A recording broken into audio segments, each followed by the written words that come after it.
সুপ্রিয় ভিউয়ার্স, আমার হাতে দেখছেন এগুলা চুয়াডাঙ্গার ভাষায় বলা হয় কুল, আর কুষ্টিয়ার ভাষায় বলা হয় বরই।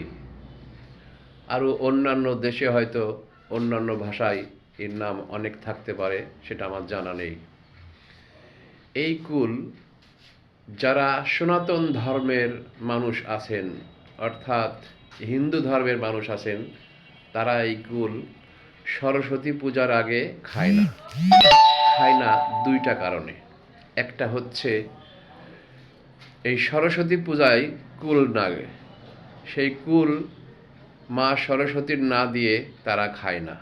আরেকটি কারণ হচ্ছে সরস্বতী পূজার আগে যদি আপনি এই কুল খান, তাহলে এই কুলটা বৈট্য হয় না, কাষ্ঠে থাকে।